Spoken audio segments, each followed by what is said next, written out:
Hey guys, Thomas here, with the first review of 2018. This is going to be our year, whatever that even means. But let's start the year off with one of the most talked about anime of the autumn season 2017. Muotsuka no Yum. No, not that one.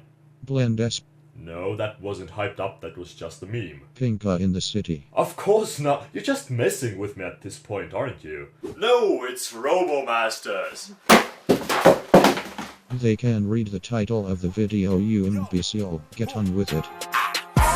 The ting goes grrrr, pop, pop, pop, pop, pop, pop, skitty keep pop, pop, and the pop, pop, grrr, boom, boom, skia, do, do, cook, cook, do, doom, doom, boom, boom.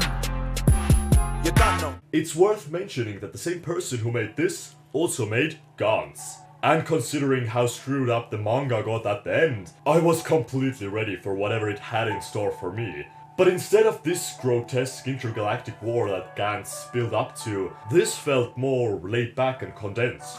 It's comparatively a short story but still manages to bring you similar feels. It's a superhero anime, kinda like My Hero Aka, except nothing like it. What I enjoyed was the origin story. In today's times it's pretty hard to get something original, or seemingly original. And I'm not saying that this isn't stupid, but it's pretty interesting. The main characters gain their powers because an alien ship crashed on Earth and killed them. So the aliens, afraid of, I don't know, messing with the Earth, just recreated the people. But they didn't have the right technology, so they used their own technology and made them into fighting machines with incredible futuristic technology. And I think this is a good place to talk about the animation.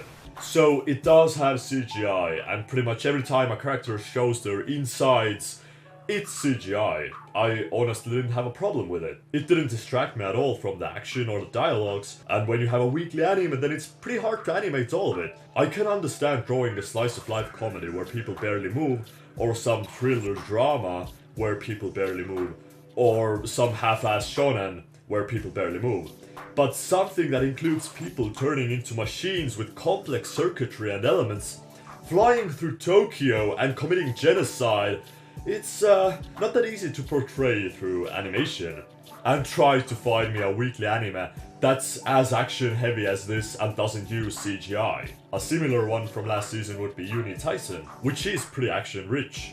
It just has more badly done CGI moments than it has well done ones. I can't remember one of the moments where I was in awe about how well choreographed and amazing it looked. And then the rest, yeah, I didn't care that much about. And even Garo Vanishing Line, which I didn't watch that much of, had a lot of CGI elements in it. But it looked good since it was all well done. Here, CGI is awesome, with the slow motion and the beams coming out and it's like rotating around the characters. It allows the creators to show the story in a more dynamic way that you wouldn't normally get, because those kinds of movements are too expensive to just animate by hand. But I mean, yeah, okay, all of it isn't that awesome. One of the last battles where they both faced off was pretty lacking even for me. I appreciate the effort to portray a battle of that scale, but it wasn't very pretty to look at.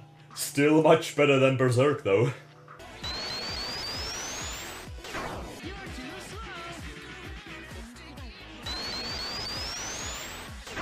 And Studio Mappa is slowly becoming one of my favorite studios of all time.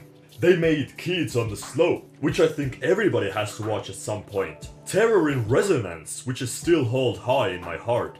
Kakegurui, Yuri on Ice, their whole past 3 years are filled with such astonishing stuff. But okay, we're straying from the point a bit here, we're still talking about Inuyashiki.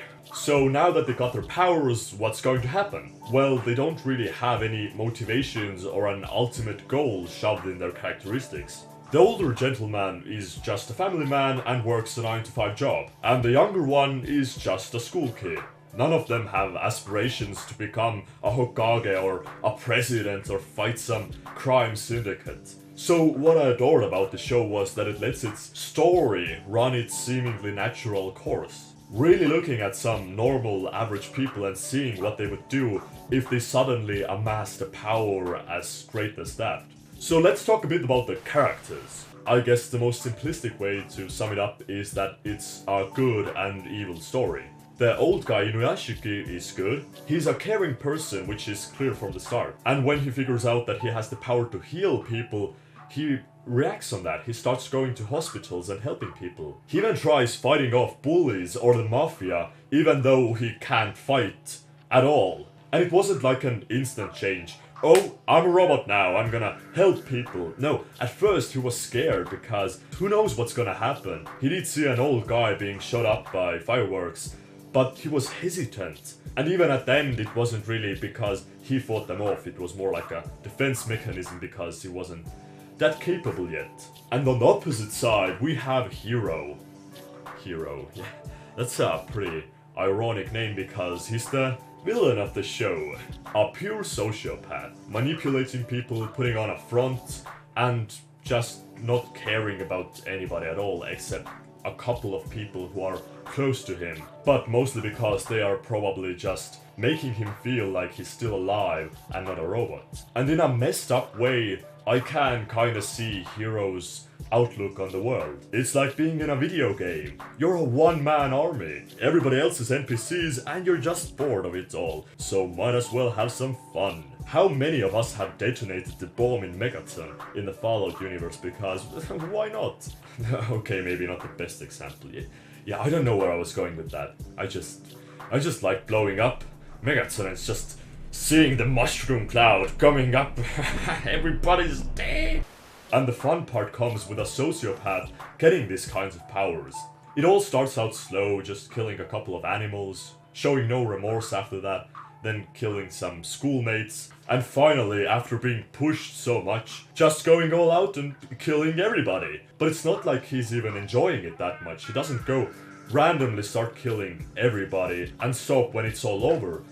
It's kind of a game to him because he broadcasts himself with an announcement that today he's gonna kill 100 people, tomorrow 1,000, and when he reaches the daily quota, he just stops. And the messed up part is that he doesn't even see himself as the villain in the beginning, and I can kinda sympathize with him. He doesn't see himself being evil from his viewpoint because he isn't. He wanted to protect his depressed childhood friend from bullies, so he just took care of the bullies. Then he got hunted down in his own home and got his mother killed, so he retaliates against everybody, and after all that even more of his loved ones get killed. So he figures out that to be finally free of everybody and to have a safe life for his loved ones, he just has to take everybody out. But I mean, it's not that bland. Of course he does evil stuff without reason too, just showing off his powers. And in a way, it's even like a coping mechanism for him, to make him feel more human. And both characters face the same problem, because they are now robots. And when something that massive happens, you have to question if you're still the same person. The original body is destroyed, so are you still you? You don't eat, you don't have to sleep, you don't do similar stuff as other humans, and probably don't even age. So can you still feel? What's it even like to be human anymore?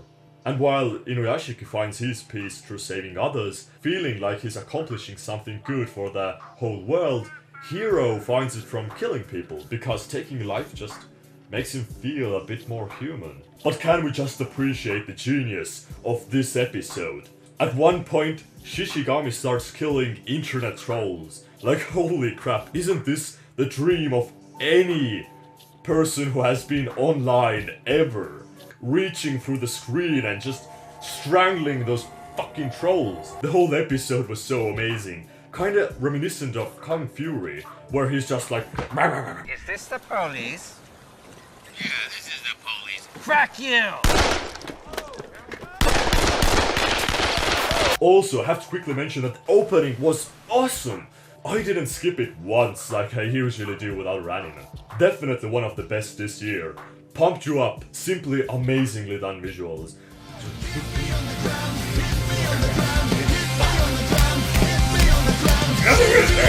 I can see why some people had problems with the ending. And if you haven't seen it, then I'm not gonna tell you how exactly that happens because it isn't really important in this conversation right now. But let's just say that the second season isn't coming. It's a self-contained story. Starts with them getting powers and ends with them not... And for some it may seem like a cop-out, just ending it suddenly for the sake of having an ending. For me it seemed more like restoring a balance to Earth. Something very straightforward and telling you without any bullshit that it's over. So, in conclusion, Inuyashiki is completely worth watching. I'd say definitely one of the best anime in 2017, and it even tops Made in Abyss for me. It's a short story that doesn't have anything mind-blowing in it, but still manages to bring a lot of fun to the table. A classic fight between good and evil, but still unique and compelling, with some awesome visuals to complement it all, except for that one part at the end. 9 out of 10. I watch this weekly since it started coming out, and there are rarely any anime that capture my attention like that. But anyways, thanks for watching my video, and be sure to check out Anime EXPO, where I took part in. I do some... I did a skit there, talking about Greed Man. So yeah, the one that I'm in is here, and there are also 4 other parts with very famous ANITUBERs in them. So be sure to check it out if you haven't yet.